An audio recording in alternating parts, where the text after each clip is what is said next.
April 30, 1945 మధ్యాహ్నం 3:30 60 లక్షలకు పైగా యూదులని పొట్టనబెట్టుకున్న క్రూరుడైన మానవత్వం లేని ఒక వ్యక్తి. ఇప్పటికే మీకు అర్థమైపోయి ఉంటుంది.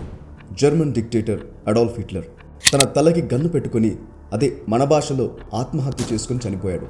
కానీ ఇక్కడ ట్విస్ట్ ఏంటంటే అతనొక్కడే చనిపోలేదు.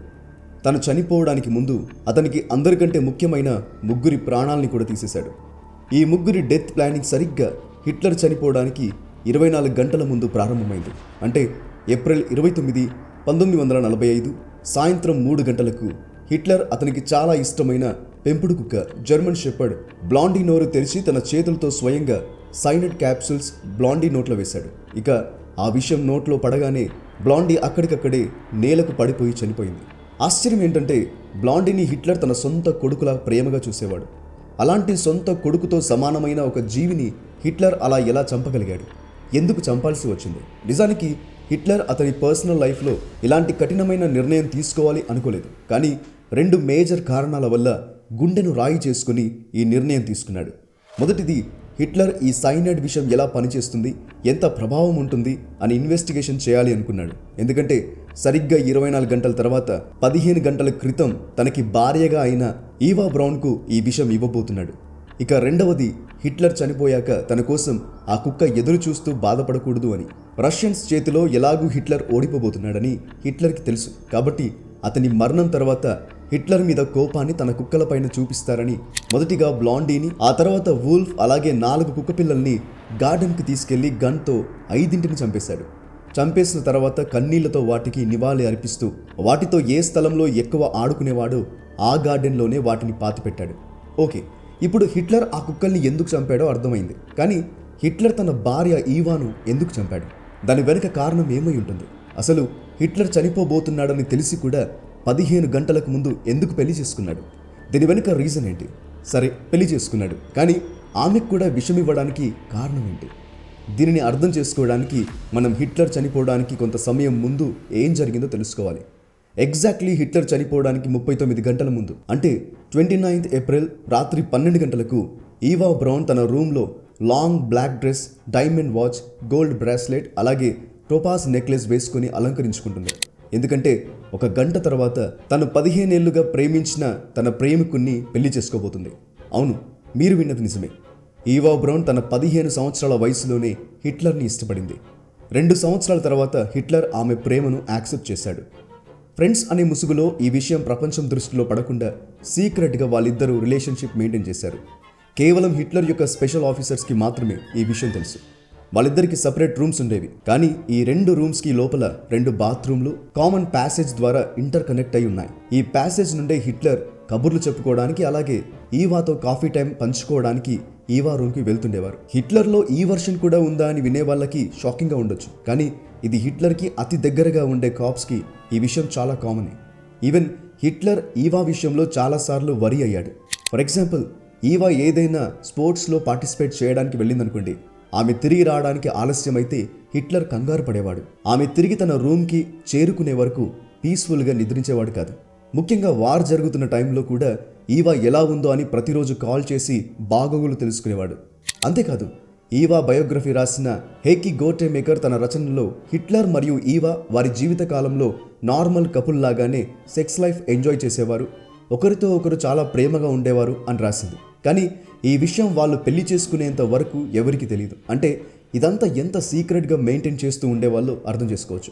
బయటికి మాత్రం వెళ్ళేటప్పుడు కపుల్ లాగా ఉండలేదు.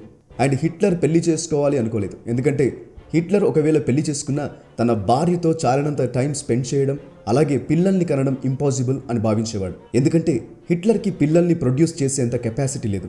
Stress medication and drug intake వల్ల హిట్లర్ ఫెర్టిలిటీ రేట్ తగ్గిపోయింది. ఇక రెండవది, హిట్లర్కి కేవలం 1 టెస్టికల్ మాత్రమే ఉండేది. ఇక ఇలాంటి సిచ్యువేషన్లో పిల్లల్ని కనడం ఇంపాసిబుల్ అయింది.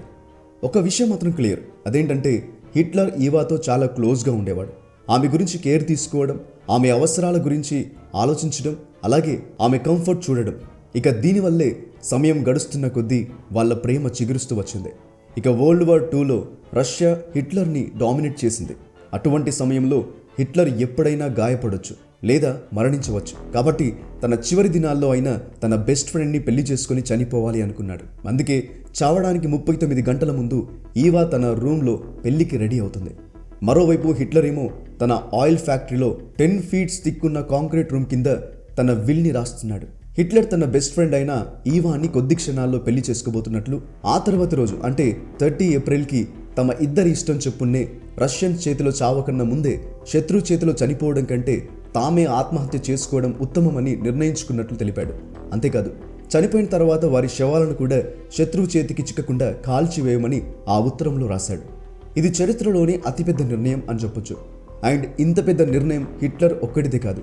29th ఏప్రిల్కి ఈవాతో కలిసి సుమారు మధ్యాహ్నం 2 గంటలకు లంచ్ చేస్తున్నప్పుడు ఆమెతో కలిసి డిస్కస్ చేశాడు. ఈవాతో పాటు మరో 2 సెక్రటరీస్ కూడా ఉన్నారు. వాళ్ళైతే ఈ విషయం వినగానే షాక్ అయ్యారు. ఎందుకంటే హిట్లర్తో పాటు ఈ సెక్రటరీస్ కూర్చొని తినేటప్పుడు ఎప్పుడు సీరియస్ విషయాల గురించి మాట్లాడని హిట్లర్ మొట్టమొదటిసారి ఆ రోజు తన చివరి నిర్ణయం చెప్పాడు. రష్యన్స్ చేతిలో తన ఓటమి కనిపిస్తుందని కూడా చెప్పాడు. కానీ హిట్లర్ని ఓటమి పూర్తిగా కమ్మకముందే ఈవాతో పాటు కలిసి చనిపోవాలని అనుకున్నట్లు తెలిపాడు. తన తలకి గన్ షాట్తో చనిపోవాలి అని కోరుకున్నట్లుగా తెలిపాడు. ఎందుకంటే ఆన్ ద స్పాట్ పెయిన్ లేకుండా చనిపోవాలి అని హిట్లర్ కోరుకున్నాడు.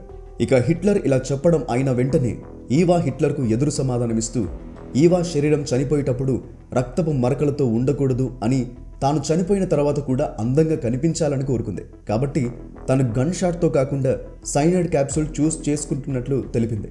దీనికి హిట్లర్ అంగీకరించాడు. తర్వాత హిట్లర్ విల్లో తెలిపిన ప్రకారం ఫస్ట్ పాయింట్ ఆ రాత్రి 1 గంటలకు పెళ్లి చేసుకున్నారు. పెళ్లి తర్వాత రాత్రి 2:30 హిట్లర్ డ్రింకింగ్ పార్టీ అరేంజ్ చేశాడు. ఆ పార్టీకి డాక్టర్స్, నర్సెస్, 2 సెక్రటరీస్ని పిలిచాడు. అలా మద్యం చాలాసేపు తాగిన తర్వాత హిట్లర్ మత్తులో మళ్ళీ ఒకసారి ఈవా మీద తనకున్న ప్రేమను ఎక్స్ప్రెస్ చేశాడు. అంతేకాదు పార్టీకి వచ్చిన వాళ్ళందరి ముందు తాను ఈవాతో కలిసి ఎగ్జాక్ట్ సేమ్ టైంకి చనిపోవాలని కోరుకుంటున్నట్లు తెలిపాడు. ఇక ఈ కోరిక తీర్చుకోవడానికి ఆ రాత్రి వాళ్ళిద్దరి చావుకు ప్లాన్ వేశాడు.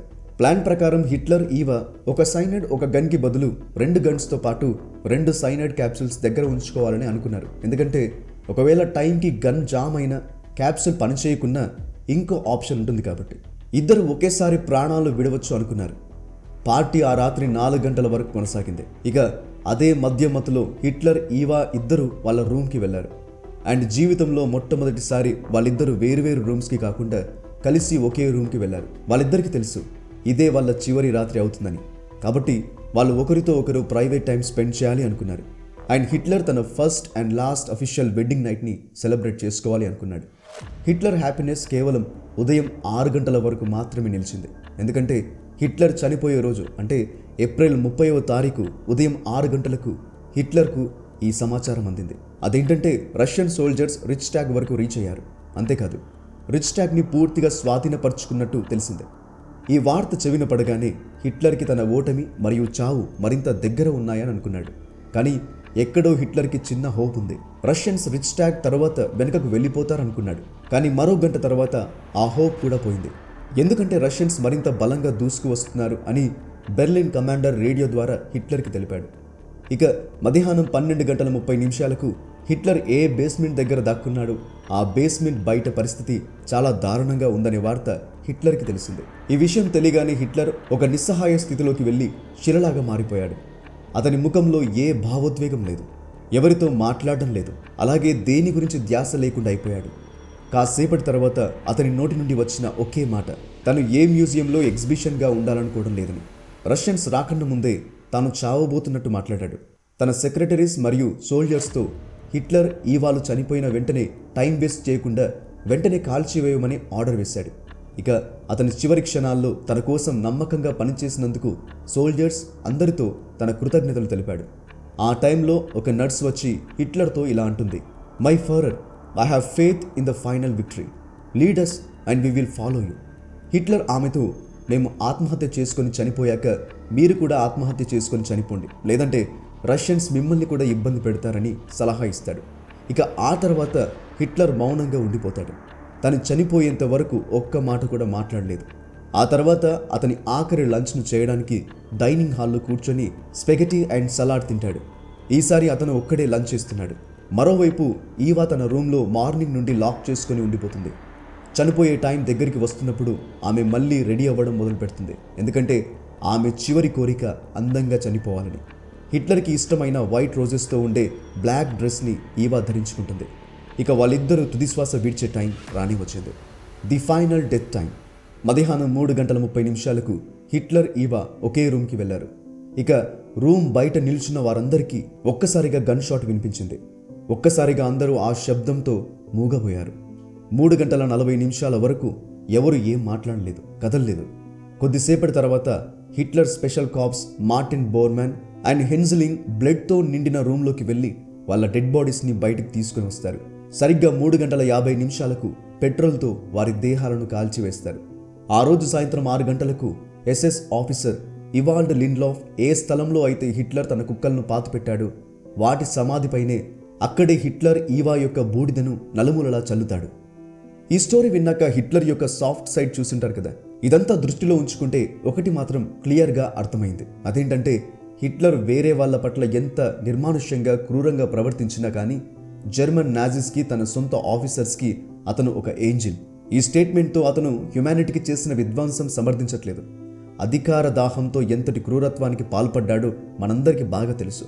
అలాంటిది అతని కుక్కల గురించి కూడా ఆలోచించాడు.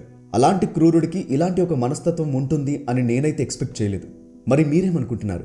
మీకు కూడా వీడియో ఇంట్రెస్టింగ్ అనిపిస్తే కింద కామెంట్ బాక్స్లో మీ ఒపీనియన్ షేర్ చేసుకోండి. Thank you for watching.